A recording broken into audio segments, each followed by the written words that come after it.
അസ്സലാമു അലൈക്കും. മാനം കറുത്തിരുണ്ട് പെയ്തുകൊണ്ടേയിരുന്നു. എത്ര സമയമായി അതിങ്ങനെ നിർത്താതെ പെയ്തുകൊണ്ടിരിക്കുകയാണെന്ന് ആർക്കും നിശ്ചയമില്ലായിരുന്നു. ഇടയ്ക്കിടെ ആഞ്ഞു വീശുന്ന കാറ്റ് ജനലുകളും കടന്ന് ആ ഹോസ്പിറ്റൽ വരാന്തയിലൂടെ തട്ടിത്തടഞ്ഞു പോയിക്കൊണ്ടിരിക്കുന്നു.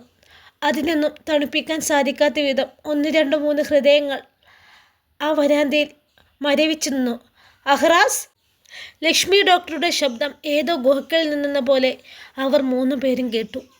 സ്വബോധം നഷ്ടപ്പെട്ടവനെ പോലെ അവൻ ആ ശബ്ദം കേട്ടിടത്തേക്ക് ഓടി. പിറകെ അഫ്സലും.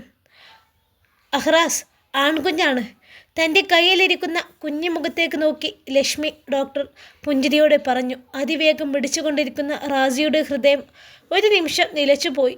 ഒഴുകിക്കൊണ്ടിരുന്ന മിഴികൾ ഒരു നിമിഷം നിശ്ചലമായി. അൽഹംദുലില്ലാഹ്. അഫ്സലിൻ്റെ കണ്ണീരിൻ്റെ അകമ്പടിയുള്ള ശബ്ദം ആ ചുമരുകളിൽ തട്ടിത്തടഞ്ഞു. ഒരൊറ്റ നിമിഷത്തിന് ശേഷം തൻ്റെ ചുറ്റും നടക്കുന്നതെന്താണെന്ന് ഓർമ്മ വന്ന റാസി അഫ്സലിൻ്റെ കൈകളിൽ കണ്ണടച്ച് കിടക്കുന്ന ആ കുഞ്ഞു മുഖത്തേക്കൊന്ന് നോക്കി. പിന്നെ വിരൽ കൊണ്ടുവന്ന് ആ കുഞ്ഞിക്കവളിൽ ഒന്ന് തൊട്ടു. തൂവലിൽ തൊഴുകിയ പോലെ. പിന്നെ ഒരു പൊട്ടിക്കരച്ചിലായിരുന്നു. കൈകൊണ്ട് മുഖം പൊത്തി കരഞ്ഞു പോയവൻ. ഇപ്പോഴും ഉറപ്പിച്ചോ ആൺകുട്ടിയാണെന്ന്? നൂറയുടെ ആ വലിയ വയറിലേക്ക് മുഖം ചേർത്ത് എൻ്റെ ചെക്ക എന്ന് വിളിക്കുമ്പോൾ അവൾ ചോദിക്കുമായിരുന്നു. എൻ്റെ കുഞ്ഞല്ലേ, എനിക്കറിയാം ആൺകുട്ടിയായിരിക്കും. വീറോടെ പറയുമ്പോൾ അവൾ പുച്ഛിച്ചു വിടും. ഇന്ന് അത് സത്യമായിരിക്കുകയാണ്. റാസി പറഞ്ഞ ആ കാര്യം എൻ്റെ കുഞ്ഞല്ലേ, ആൺകുട്ടിയാണെന്ന് സത്യം ഇന്ന് പുലർന്നിരിക്കുന്നു. കുഞ്ഞിൻ്റെ മുഖത്തേക്ക് നോക്കുമ്പോൾ റാസി ഓർത്തത് നൂറയാണ്. അവളുമായുള്ള നിമിഷങ്ങളാണ്. ഉമ്മാക്ക് നേരെയെന്ന് നീട്ടി അഫ്സൽ കുഞ്ഞിനെ. പക്ഷേ ആ കുഞ്ഞിനെ പിടിക്കാനുള്ള ശേഷി ഉമ്മാക്കില്ലായിരുന്നു. കൈകളൊക്കെ വിറച്ച് ഈ ഒരു കാര്യങ്ങളൊക്കെ കണ്ട ഒരു ബേജാറിൽ നിൽക്കുകയായിരുന്നു ആ ഉമ്മ കുഞ്ഞിനെ വാങ്ങാതെ അഫ്സലിൻ്റെ കൈകളിൽ തന്നെ പിടിച്ചുകൊണ്ട് കുഞ്ഞിനെ ചുരുട്ടിപ്പിടിച്ച കൈകളിൽ ഒരു മുത്തം കൊടുത്തവർ. അപ്പോഴും അവരും കരഞ്ഞു പോയിരുന്നു. അഫ്സൽ കുഞ്ഞിനെ തൻ്റെ തലക്ക് നേരെ ഉയർത്തിപ്പിടിച്ചു. പതിയെ ആ കുഞ്ഞു ചെവിയിലേക്ക് തൻ്റെ ചുണ്ടുകൾ ചേർത്ത് വെച്ചു. ആദ്യം വലത് ചെവിയിൽ നിന്നും ശേഷം ഇടത് ചെവിയിലേക്ക്. അല്ലാഹു അക്ബർ, അല്ലാഹു അക്ബർ, അഷ്ഹദു അല്ലാ ഇലാഹ ഇല്ലല്ലാഹ്, അഷ്ഹദു അല്ലാ ഇലാഹ ഇല്ലല്ലാഹ്, വ അഷ്ഹദു അന്ന മുഹമ്മദർ റസൂലുള്ളാഹ്, വ അഷ്ഹദു അന്ന മുഹമ്മദർ റസൂലുള്ളാഹ്. അയ്യാല സ്വലാ, അയ്യാല സ്വലാ, അയ്യാലൽ ഫലാ, അയ്യാലൽ ഫലാ. അല്ലാഹു അക്ബർ, അല്ലാഹു അക്ബർ, ലാ ഇലാഹ ഇല്ലല്ലാഹ്. അഫ്സലിൻ്റെ മിഴികൾ ഇത്തവണ നിറഞ്ഞ സന്തോഷം കൊണ്ടാണ്. ഈ ജീവിതത്തിൽ തനിക്കൊരിക്കലും ലഭിക്കില്ലെന്ന് കരുതിയ ഭാഗ്യമാണ് ഇന്ന് ഞാൻ നിറവേറ്റിയിരിക്കുന്നത്. ഇതാ ഒരു കുഞ്ഞിൻ്റെ ചെവിയിൽ ഞാൻ ബാങ്ക് കൊടുത്തിരിക്കുന്നു. ഉപ്പയല്ലെങ്കിലും തൻ്റെ സ്വന്തം അനിയൻ്റെ കുഞ്ഞിനെ ബാങ്ക് വിളിച്ചിരിക്കുന്നു. അങ്ങനെ ഒരു ഭാഗ്യമുണ്ടായത് എല്ലാവരും തള്ളിക്കളഞ്ഞ ഒരുവളിൽ നിന്നും. റാസി കുഞ്ഞിനെയും അഫ്സലിനെയും കണ്ണെടുക്കാതെ നോക്കി നിൽക്കുകയാണ്. അവൻ്റെ മുഖത്തുണ്ടായ സന്തോഷം നോക്കിക്കാണുകയാണ്. ഇപ്പോൾ പലതും അവന് ഊഹിക്കാൻ സാധിക്കുന്നുണ്ട്. നൂറ എന്തിനു വേണ്ടിയായിരുന്നു എന്ന്. നൂറ എന്തിനു വേണ്ടിയായിരുന്നു ആ മുഴ വളരുന്ന കാര്യം തന്നോട് മറച്ചു വെച്ചതെന്നും ഈ ഒരു നിമിഷത്തിന് വേണ്ടിയാണ് അവൾ ഞങ്ങളെല്ലാവരിൽ നിന്നും ആ ഒരു കാര്യം മറച്ചു വെച്ചത്. പക്ഷേ അവൾ അവളുടെ കാര്യം നോക്കാതെ തനിക്കും തനിക്ക് വേണ്ടപ്പെട്ടവർക്കും ഈ കുഞ്ഞിനെ നൽകാനാണ് അവൾ എല്ലാ കാര്യവും മറച്ചു വെച്ചത്. അഫ്സൽ, കുഞ്ഞിനെ NICUവിലേക്ക് മാറ്റുകയാണ് കേട്ടോ. മാസം തികയാതെയുള്ള ജനനാണ്. ഇപ്പോൾ പ്രശ്നമൊന്നുമില്ലെങ്കിലും നമ്മൾ ശ്രദ്ധിക്കണം. 8 മാസം കഴിഞ്ഞിട്ടല്ലേ ഉള്ളൂ. അഫ്സലിന് കൈ നേരെ നീട്ടി ലക്ഷ്മി ഡോക്ടർ പറയുമ്പോഴും റാസിയുടെ നോട്ട് കുഞ്ഞിലായിരുന്നു. ഞാനും കൂടി വന്നോട്ടെ? അഫ്സലായിരുന്നു അറിയപ്പെടുന്ന ഒരു ശിശുരോഗ വിദഗ്ധനായ. അയാളെ തടഞ്ഞു വെക്കാൻ ഡോക്ടറും തയ്യാറായില്ല. ആ പോരെ അഫ്സൽ ഡോക്ടറെ. റാസി, കൊണ്ടുപോട്ടേടാ. ആ വാതിലിലൂടെ അകത്തേക്ക് കയറുന്നതിന് മുമ്പേ അഫ്സൽ ഒരിക്കൽ കൂടി അവനോട് പറഞ്ഞു. കണ്ണു നിറയെ ഒരിക്കൽ കൂടി കുഞ്ഞിനെ നോക്കിക്കൊണ്ടവൻ ആ കുഞ്ഞിൻ്റെ കാൽപാദങ്ങളിൽ അമർത്തി ചുംബിച്ചു. ആ കുഞ്ഞിക്കാലുകൾ റാസിയുടെ കണ്ണുനീര് കൊണ്ട് കുതിർന്നു. പണിപ്പെട്ടാണ് ഡോക്ടർ അവനെ പിടിച്ച് എണീപ്പിച്ചത്. അപ്പോൾ തന്നെ അഫ്സൽ കുഞ്ഞിനെയും കൊണ്ട് അകത്തേക്ക് കയറിപ്പോയി. ഡോക്ടർ, എൻ്റെ നൂറ, അവളെവിടെ? അവൾക്ക് എന്താ പറ്റി?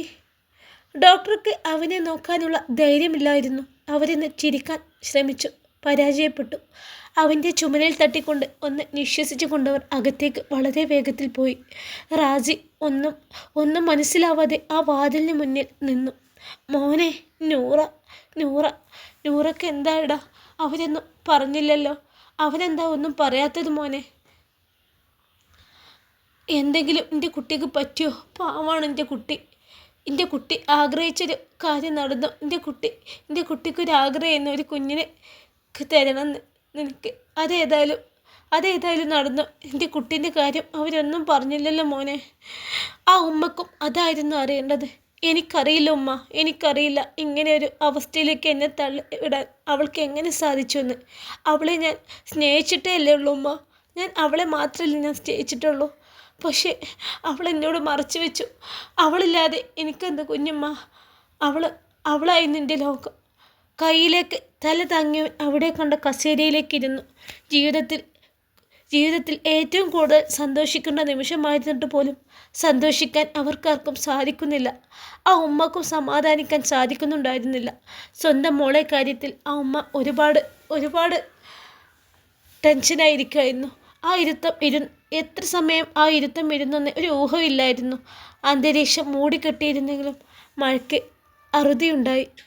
അഫ്സൽ അകത്തു നിന്ന് പുറത്തേക്ക് ഇറങ്ങിയതോ റിയാസും നാദിറും സാബിറും വന്നതോ ഒന്നും അവൻ അറിഞ്ഞില്ല. അവൻ്റെ ഉള്ളിൽ നൂറ മാത്രമേ ഉണ്ടായിരുന്നുള്ളൂ.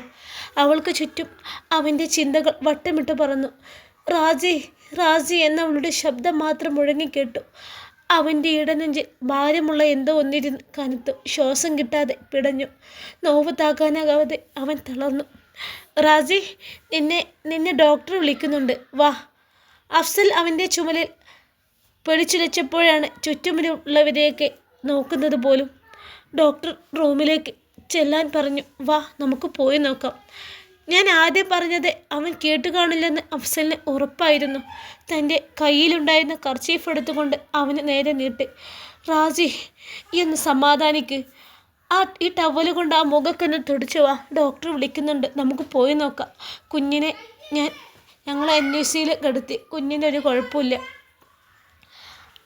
അഫ്സൽ ഡോക്ടർ അത് പറഞ്ഞപ്പോൾ ആ ടവൽ കൊണ്ട് മുഖം ഒന്നമർത്തി തുടച്ചുകൊണ്ട് റാസി എണീറ്റ് നിന്നു. കാലുകൾക്ക് പെട്ടെന്ന് ഇടർച്ച തോന്നിയതും അഫ്സൽ അവനെ ചേർത്ത് പിടിച്ചു. അരികിൽ നിൽക്കുന്ന റിയാസിനെയും മറ്റുള്ളവരെയും അവൻ അപ്പോഴാണ് കണ്ടത്. അവർക്ക് വേണ്ടി സമ്മാനിക്കാൻ റാസിയുടെ കയ്യിൽ ഒരു പുഞ്ചിരി പോലും ബാക്കിയുണ്ടായിരുന്നില്ല. ഉമ്മയെ ചേർത്ത് പിടിച്ചിരിക്കുന്ന നാദിറയും സാബിറും ഒന്ന് നോക്കി. റാസിയെ ഒരൊറ്റ ദിവസം കൊണ്ട് വാർദ്ധക്യം ബാധിച്ചവനെ പോലെ നടന്നു നീങ്ങുന്നവനെ, മുഖത്തുണ്ടായിരുന്ന എല്ലാ തിളക്കങ്ങളും നഷ്ടപ്പെട്ട ഒരുവന്. ഉമ്മ നോക്കി, റാസിയെപ്പോലെ മറ്റാർക്കും നൂറയെ സ്നേഹിക്കാൻ സാധിക്കില്ല. അവർ രണ്ടുപേരെയും ഒരുമിച്ച് കാണുന്ന നിമിഷങ്ങളിലെല്ലാം സാബിർ ചിന്തിക്കുന്ന പോലെ ഇന്നും അവൻ ചിന്തിച്ചു. റിയാസും അഫ്സലും റാസിയും ചേർന്നാണ് ഡോക്ടറുടെ റൂമിലേക്ക് ചെന്നത്. സകലവും നഷ്ടപ്പെട്ട പോലെ തൻ്റെ മുന്നിലിരിക്കുന്ന റാസിയുടെ മുഖത്തേക്ക് നോക്കാൻ ലക്ഷ്മി ഡോക്ടർ നന്നേ ഭയപ്പെട്ടു. അവർക്ക് സഹതാപം പോയി തോന്നിയവന്, ലക്ഷ്മി, ഇത്രയും സമയമായിട്ടും നൂറയെക്കുറിച്ച് ഒന്നും അറിഞ്ഞിട്ടില്ല. എന്താണ് അവളുടെ അവസ്ഥ? എന്തെങ്കിലും ഒന്ന് പറഞ്ഞിരുന്നെങ്കിൽ ആശ്വാസമായേനെ. ഇവനെ കണ്ടില്ലേ, ഓരോ നിമിഷവും ഉരുകിയാണ് ഇവൻ ജീവിക്കുന്നത്.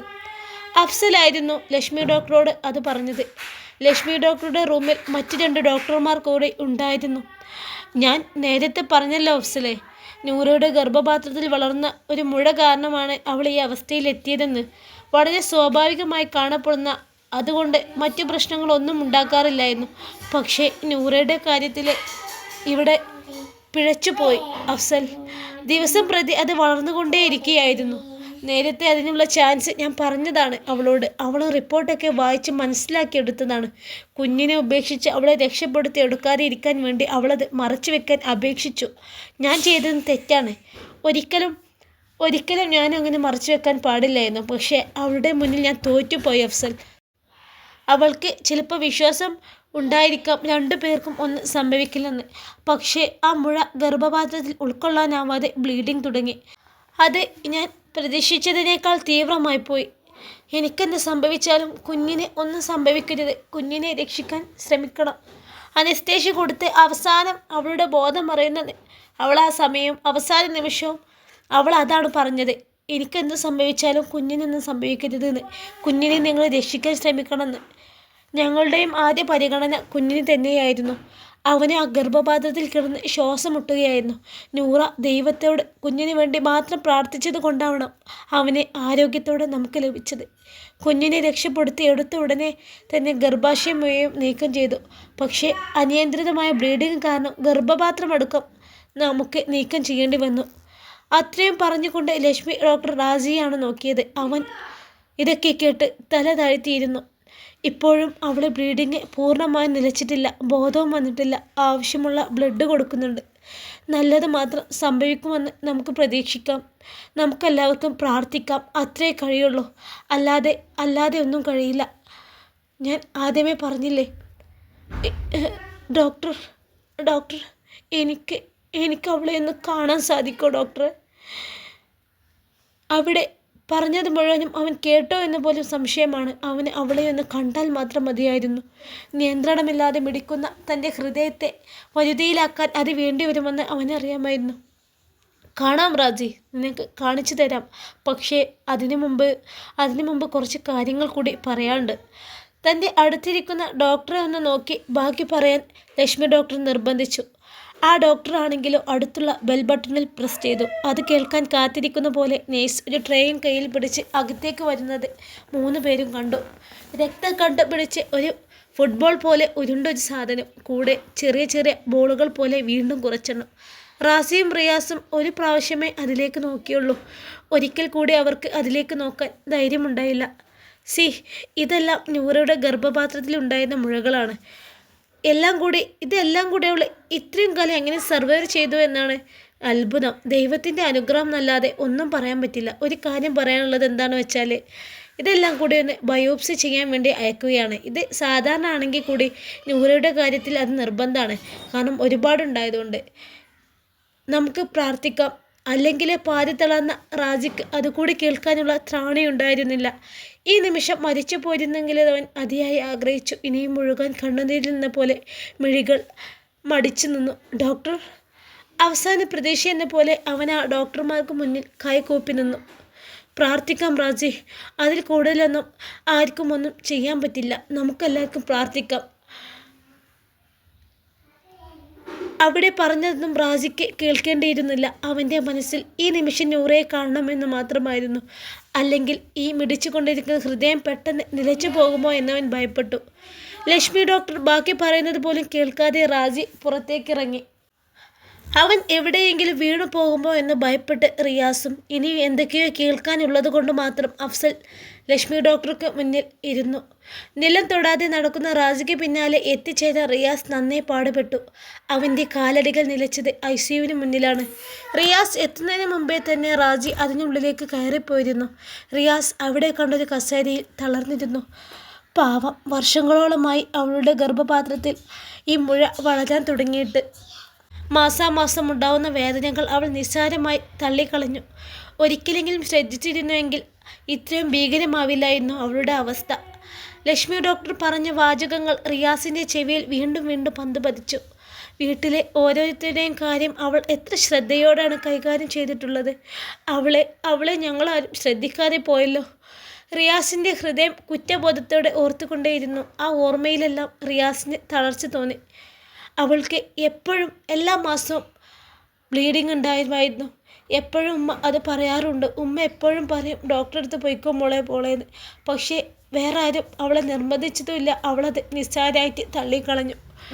വേദനയ്ക്കുള്ള എന്തെങ്കിലും മെഡിസിൻ കഴിച്ച്. അതുകൊണ്ടല്ലേ ഇപ്പോൾ അവൾക്ക് ഇങ്ങനെ ഒരു അവസ്ഥ ഉണ്ടായത്. അവളെ ആരോഗ്യം ഞങ്ങളാരും നോക്കിയില്ല. അവളെ എല്ലാവരെയും ശ്രദ്ധിച്ചു. അവളെ ഞങ്ങളെല്ലാവരും നോക്കുന്ന ഒരാളാക്കി മാറ്റി. കുടുംബത്തിൻ്റെ ചുമതലയെല്ലാം ഞങ്ങൾ അവളെ ഏൽപ്പിച്ചു. പാവം എൻ്റെ നൂറ. അവൻ ഹൃദയം തൊട്ട് വിളിച്ചു.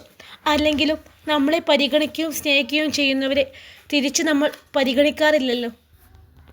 അവർ നമുക്ക് വേണ്ടി ചെയ്തു തരുന്നതെല്ലാം കടമകളുടെ കൂട്ടത്തിലേക്ക് എഴുതി തള്ളപ്പെടും. അവരും ഒരിക്കലെങ്കിലും ആഗ്രഹിച്ചു കാണില്ലേ നമ്മളും അവരെ പരിഗണിക്കുന്നത്?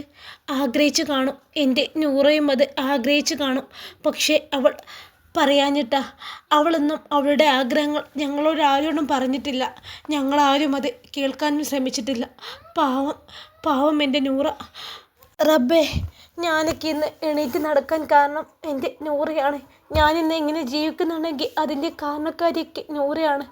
റബ്ബേ, എൻ്റെ മോളെ നീ, എൻ്റെ നൂറയെ നീ കൈവിടരുതേ. ഞങ്ങൾക്കെല്ലാവർക്കും അവളെ തിരിച്ചു നൽകണമേ. ആ കുഞ്ഞിൻ്റെ പൊന്നമ്മയെയും റാജിക്ക് അവൻ്റെ പൊന്നു ഭാര്യയെയും തിരിച്ച് ഞങ്ങൾക്കെല്ലാവർക്കും അവളെ തിരിച്ചു നൽകണമേ റബ്ബേ. അവൻ കരഞ്ഞുകൊണ്ട് പ്രാർത്ഥിച്ചു. ഇൻഷാ അല്ലാഹ് ഈ കഥയുടെ ബാക്കി ഭാഗവുമായി നാളെ കാണാം. അസ്സലാമു അലൈക്കും. എല്ലാവരും കമൻറ്റ് ചെയ്യണേ.